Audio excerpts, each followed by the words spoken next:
Well, I tell you, Wilkins better be ready now. You know, this time down the floor. And you just know that Chicago's going to take advantage, are going to take the ball to that big guy.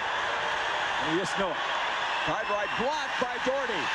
And the aggressiveness has come back now for the Cleveland Cavaliers.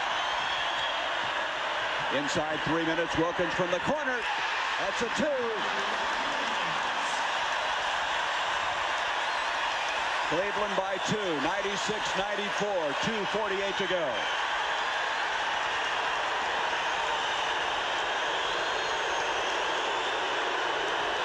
It is deafening right now.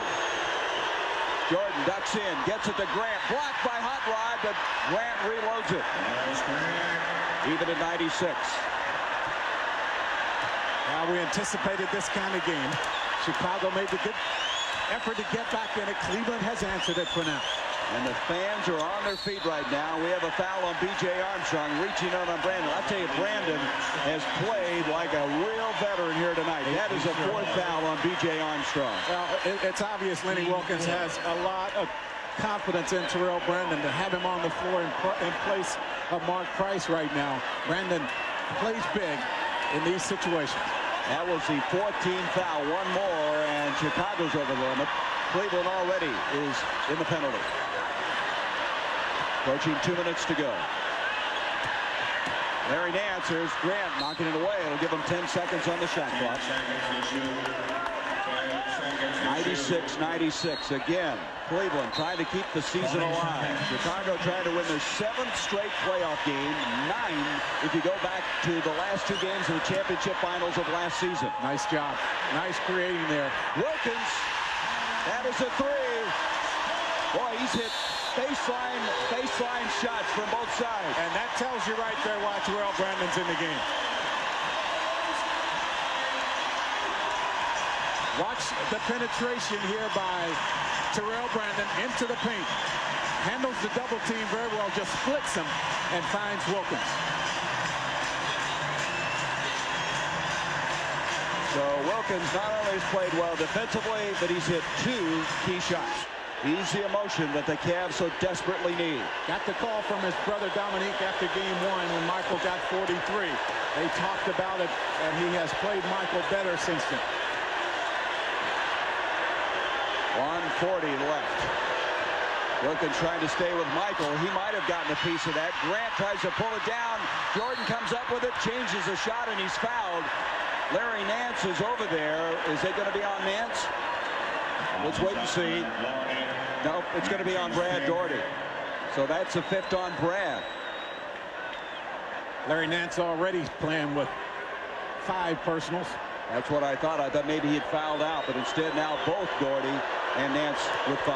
Oh, and you saw Grant just push Terrell Brandon out of there. That's the one area probably that having Terrell Brandon in the game right now will not be an asset, and that is if it's a foul situation, it will probably go against Brandon in every case because of his youth. It's a 1-point game, 99-98. Jordan with 26 points in the ball game. Good job, Brandon, handling the pressure up the floor. Stolen by Armstrong. What a big steal that is. Pippen to Jordan. Daugherty, that'll be his 6th foul. As he fouls Pippen. And so Daugherty is fouled out with now 1:16 left in the game. And possibly played his last seconds of the season. And what a way to lose Brad Daugherty. He did not score in the 4th quarter, but he had 25 points and 12 rebounds for the game. And in addition to everything else, he does not prevent the basket from going down. 199, a chance for a 3-point play. Scott Williams coming into the ball game. And you see the push. Michael makes the basket and just sits. Yes, it's me once again. Jordan with 28 points, 20 in the 2nd half. And he's hit those free throws down the stretch. And the Cavs have asked for a timeout. They're down by 2. 1:16 left in the season, possibly, for the Cleveland Cavaliers. The Bulls 101, the Cavs 99. Cleveland now has one full timeout remaining. The Bulls with 3 plus a 20. And we were just talking a while ago, Brad Daugherty fouling out of the ball game, did not prevent the shot by Jordan, ended up being a three-point play. It's one of those little lapses. I'm sure he'd like to have that one back. Yeah, you know, what can you say? I mean, Brad definitely is needed on the floor here for this team. I think he just has to understand the situation. I mean, you have 5, give up the 2 points and stay on the floor. Instead, he commits the foul, gives up the basket, a 3-point play actually to Michael. And now they find themselves down by 2. Well, let's see. With Daugherty out of there, they're going to come with Nance, Elo in the ball game, Hot Rod Williams, Terrell Brandon, and of course Gerald Wilkins, who hit those big shots. Now they'll get much smaller, obviously, with Brad sitting. Much better game, though, tonight from Brad. 25 points, the kind of game he needed. We'll see if Cleveland has enough here down the stretch to win this game without him. The Bulls now with 4 of their starting 5 in the lineup. The only change is Williams in place of Bill Cartwright. Minute 10 left. 2-point lead for Chicago, and Nance trying to tie it up. It's going to be off of the Bulls. They have a fresh 24-second shot clock. A minute 5 left. Thing that has worked well for Cleveland here is Terrell Brandon's ability to beat the defense off the dribble and create shots. We'll see if they'll go to that again here. And they're going to call a timeout now. That is their final timeout. A minute 5 to go. Mark Price is coming to the ball game. 101-99 Chicago.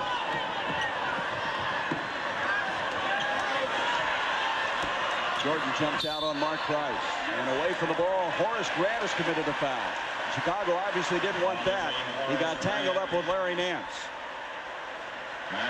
Well, that time Cleveland spread the floor very well with another shooter on the floor and Mark Price.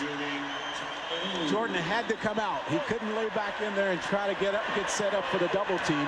That put Nance in a one-on-one situation against Grant. Forced the foul. 4th foul on Horace Grant. Nance makes it a 1-point game. And now Wilkins will come in. Brandon will leave. They got Wilkins back in because Jordan's down at the other end. They want somebody to stop him. And Cartwright comes in for Scott Williams. Now, this tough situation for Mark Price. He's been sitting over there a long time on the bench, has not played. He's out stretching now, trying to loosen up. He will be called on here to guard B.J. Armstrong up the floor. That's for the tie as Nance has hit all 4 of his shots from the charity line. Less than a minute.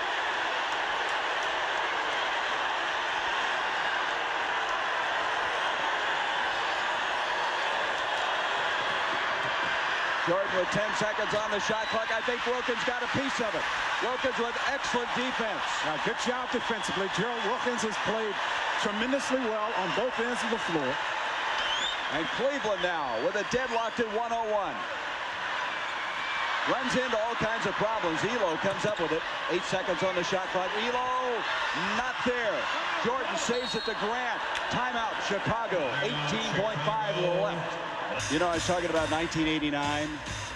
First round, the buzzer coming, and Michael Jordan with Craig Elo trying to track him down.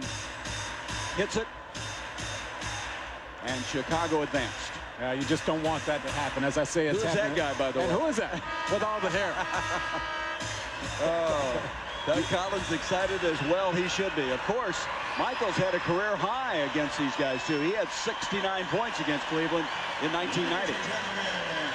I just think if Michael gets in the one-on-one situation, and you just know he is, you just have to come with a strong, aggressive double team. Force him to give it up. Now, the real question for Cleveland right now is who do you leave to come to double team? Here we go. You see the time remaining. It's deadlocked at 101. Good job, Gerald Wilkins. Well, you just have to come. You just have to come. 2.5 seconds. Jordan again. And you just have to come. He done it again. Almost from the same spot. Well, you know, you don't take the ball out of his hands. You give you a chance. Give a chance for things like that to happen.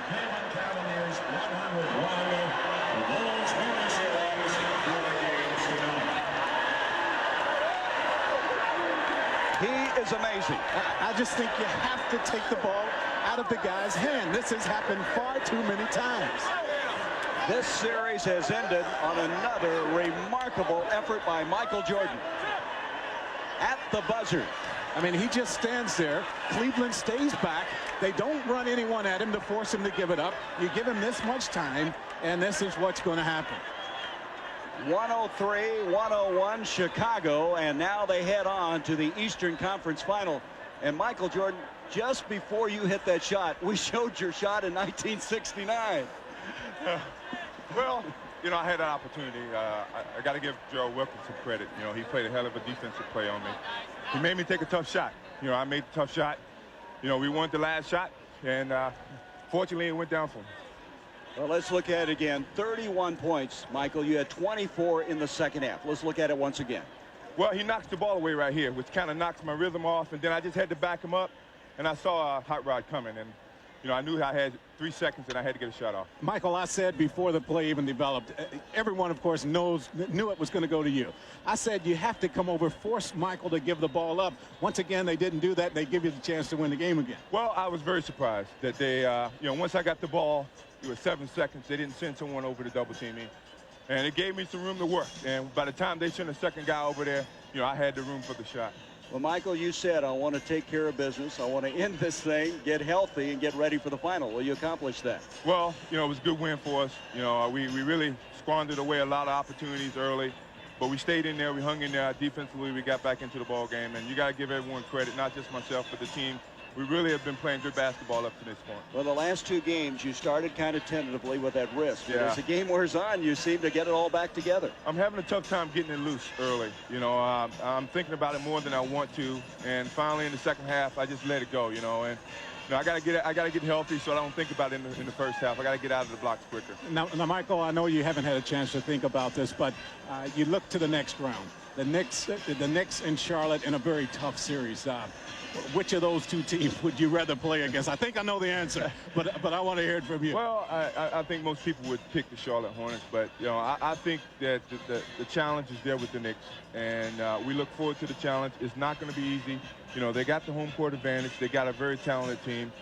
And for some reason, I'm a challenger, and I like to go against the best competition. And certainly the Knicks, I think, is going to win that series, and we look forward to it. You know, I thought it was interesting in hearing your preparation for this series. You say every game now you look for challenges. You took Gerald Wilkins upon his word in the first game, had 43.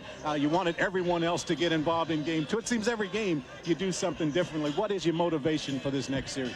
Well, the next series is to try to win one in New York. We know that they were a very strong defensive team, and we're going to have to move the ball quite a bit to make their defense work, and certainly keep Oakley and Mason off the boards and contain Ewing as much as possible.